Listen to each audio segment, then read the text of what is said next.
any idea where the bartender is? Because I'm supposed to get Kate an iced tea.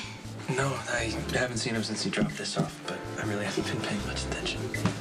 Bloody Mary? Tomato juice. It's supposed to boost your electrolytes. Wow. I could use one of those because my latte's starting to wear off. All night. Are you being sarcastic? Because I can't tell. I'm under the impression that I missed something.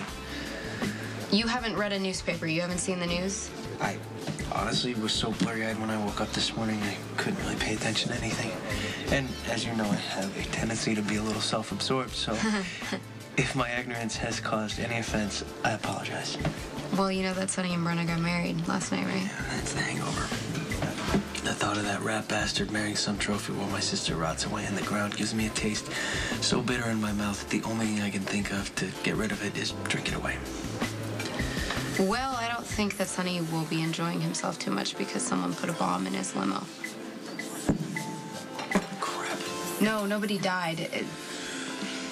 Brenda was kidnapped. And they think it was by a man named Theo Hoffman, who's also known as the Balkan. Wow. Do I feel like an ass? Not that I have any sympathy to spare for Sonny, but I'd hate to see anything happen to Brenda. Oh, so this bomb was a diversion? Yeah. When I got there, the limo was in flames, and it took a while for them to put out the fire and get the car open, and everyone's standing around. Sonny's going out of his mind with grief. We all think that Brenda's in the back, but it wasn't her, it was Sam. I'm sorry, I must have missed There was a switch, and Sam was in the back of the car, but she wasn't burned because the car's bomb-proofed, and no one knows how Sam got there or how Brenda was kidnapped. So this Theo replaced Sam for Brenda, and if he didn't know that the car was bomb-proof, then he was expecting... Sam to be burned beyond recognition, yeah. Nice, right? Is she okay? Yeah, she just has some hearing loss, I think, and she's in the hospital. I mean, it's better than being dead. You don't want to know what's really strange about everything you just told me? Other than a car exploding, a woman almost being burned to death, and another woman being kidnapped? Nothing happened to Sonny. Well, Sonny... Was out of his mind, I heard. Which happens fairly often. Things happen, Sonny flips out, screams, yells, makes accusations, and when the dust finally settles, lives are destroyed or people are dead. Sonny goes on with his life, business as usual. 10 messages, all from business associates. You want to guess what they're about? Not a clue. Sonny doesn't play helpless very well. He's going to want to take action, right? Even if it's wrong. He's probably shaking down every guy in the city, trying to see if one's going to roll over. The problem is, none of these guys have probably even heard of the Balkan or Theo Hoffman. You know all this without checking a message? You remember when your boss was shot, right? Not the day that she tried to marry Sonny. No, that was courtesy of my father, the cuddly little lunatic that he is.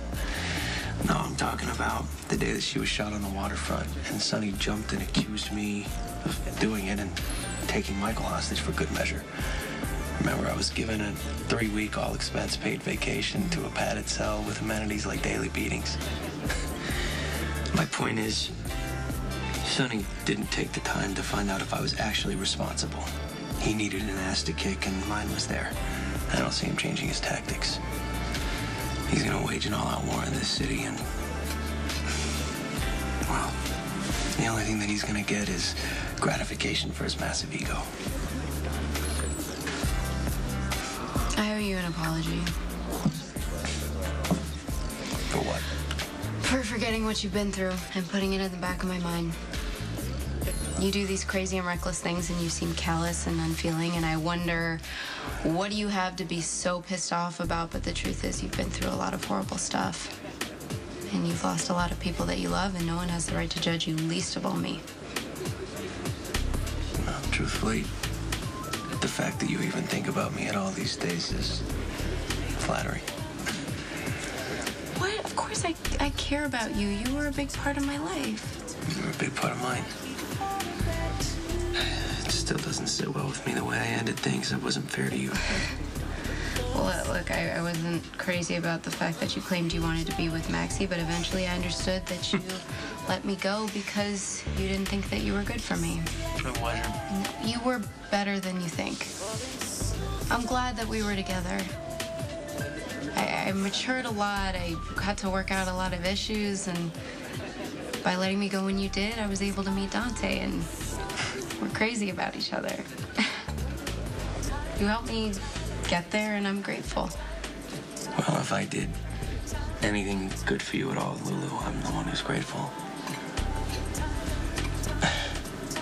All right, I should get back to these messages, huh? And find out how I'm gonna avoid an all-out war with Sonny. Oh, good luck with that. Thanks. I might need it. All right, well, be careful. What's the fun in that?